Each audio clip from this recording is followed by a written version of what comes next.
Bonjour, bienvenue sur les vidéos de DJ Stuff. Aujourd'hui, on vous présente la Reloop RP8000. Donc, c'est la toute dernière platine vinyle de chez Reloop. Il y en a deux qui sont sorties, la RP7000 en version simplifiée, sans la partie MIDI, etc. Et la RP8000, donc qui reprend la même chose, mais avec un petit peu plus de réglages et surtout une partie MIDI très bien fournie. En parlant de MIDI, donc vous branchez la partie USB de type B à l'arrière directement à votre ordinateur. Elle est reconnue sur Serato DJ version 1.6.2, donc la toute dernière au moment où je vous parle. Et donc il n'y a rien besoin de faire de très spécial à part la brancher et jouer avec les OutQ et ça marche tout seul. La petite particularité, c'est que vous avez aussi un port de type A où vous pouvez chaîner en fait jusqu'à 4 platines vinyles. Donc 4 RP8000, pour pouvoir en avoir une par exemple en maître, toutes les autres en esclave. Après, à chaque platine que vous branchez, elles prennent à chaque fois le deck disponible tout de suite. Donc la première sera forcément en deck 1, etc. 2, 3, 4. Et c'est surtout que ça vous fait économiser un port USB sur votre ordinateur, puisqu'elles sont chaînées toutes à chaque fois les unes dans les autres. Je cherchais quoi d'autre? Bah non, après les connectiques, tout ça, on verra ça sur l'article.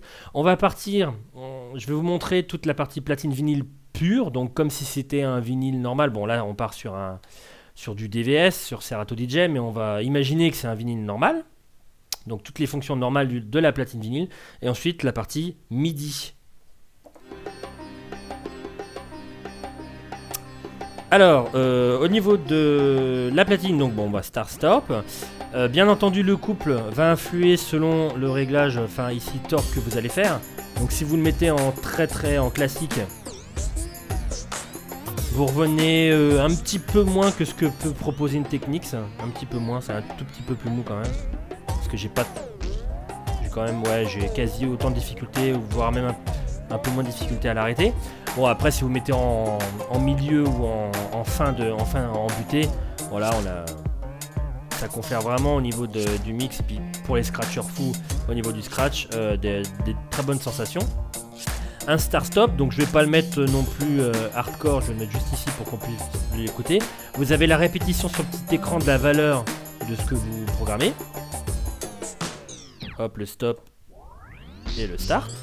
Donc moi je me suis mis en instantané, mais vous pouvez très bien aller jusqu'à 6 secondes apparemment, de ce que je comprends. Hop là, moi je l'ai mis à 0. Donc démarrage et arrêt instantané. On va déjà voir cette partie là pour le contour, donc 33, 45, 78, normal. Le reverse, donc toujours pareil, le reverse qui va... Enfin, le couple va influer sur le reverse, donc si vous mettez en super gros... Hop, je vais me remettre au début. Un super gros couple, forcément vous aurez un meilleur reverse que vous aurez avec le couple minimum. Vous avez un pas de pitch, un pourcentage pardon, de 8%, donc moins 8 plus 8, 16 ou 50 en switchant les deux. Et bien entendu, ça s'adresse plus à des techniques hip-hop, tout ça, plutôt que, on va dire, musique électronique. Vous avez un Quark Locks, donc par exemple si vous êtes à 6% que vous voulez revenir à 0%, vous avez le verrouillage ici. Moi je vais me mettre manuellement au 0. Et je crois qu'on a fait le tour, mis à part les connectiques, de toutes les fonctions de la platine vinyle pure. Bon bah après il y a réglage du bras, tout ça, bon ça c'est très traditionnel. On part sur la partie MIDI. Donc comme vous pouvez le voir sur l'écran, je vais me remettre directement sur les playlists. Donc hop, il y a Chris qui est en train de me dire qu'il n'enregistre pas l'écran alors que je l'ai enregistré. Bon, je fais une petite vérification, d'accord. Mais si, ça enregistre. Attends, je vérifie quand même parce que je veux le petit picot. Mais ils mettent des peurs des fois. Mais si, 7 minutes, tout va bien. Voilà. Alors, donc je disais... Oui, parce que Chris en fait va vous faire une petite démo Scratch, tout ça, comme je suis une grosse brêle, j'ai demandé à quelqu'un qui s'y connaissait quand même un peu mieux pour faire quelque chose de...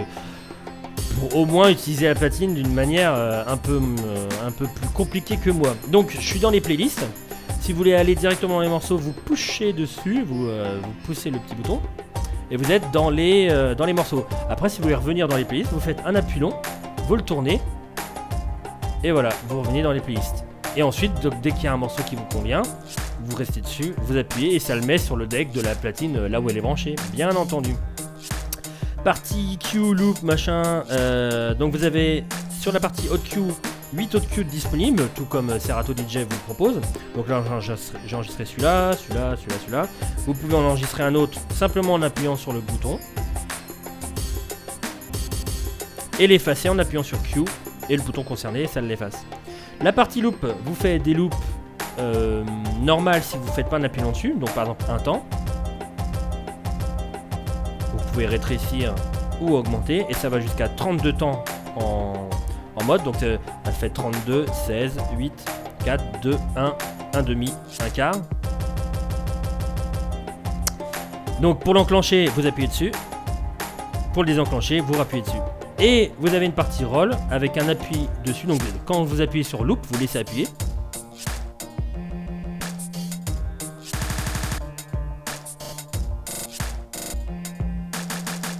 Etc, etc. Le mode sample, donc qui prend en compte les 6 samples que vous avez dans Serato DJ.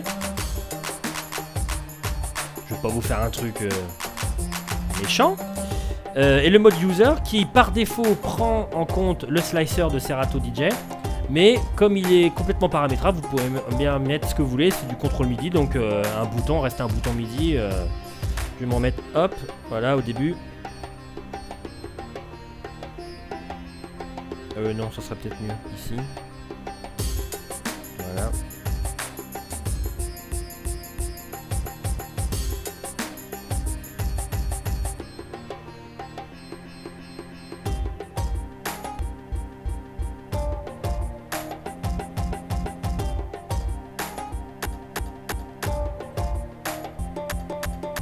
Donc c'est toujours pareil, des fois ça peut faire un peu des trucs bizarres, c'est propre au slicer, ça demande un petit peu de temps de manipulation tout ça, et je crois que j'ai tout dit.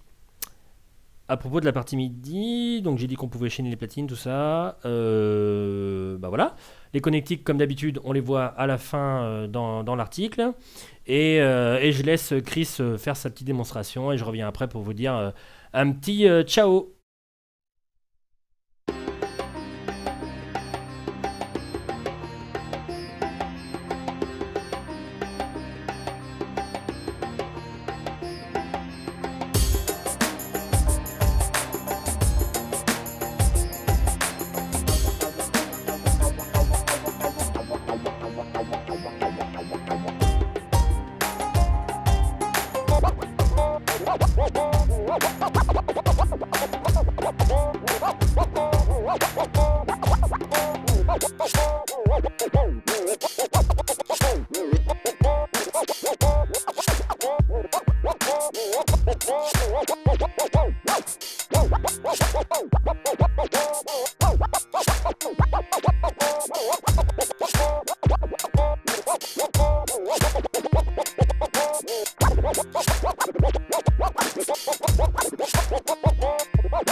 Voilà, c'était donc la Reloop RP8000, donc platine traditionnelle vinyle, vous pouvez jouer des vinyles traditionnels.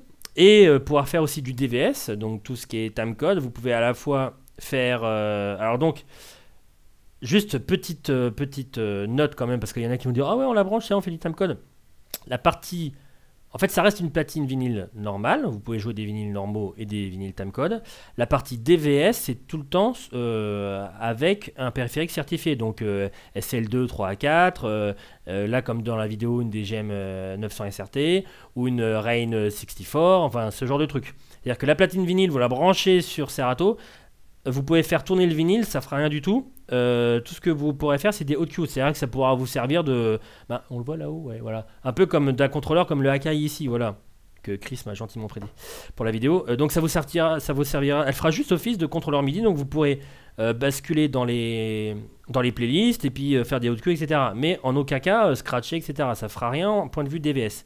Il faut tout le temps avoir ce fameux petit dongle par rapport à... Alors ça, c'est pas à cause de la platine, c'est plutôt du côté de Serato DJ. Il y a toujours un petit dongle à brancher, que ce soit de l'ASL, d'une Rain, une Pioneer, n'importe. En tout cas, il vous faut quand même un matériel certifié pour la partie timecode.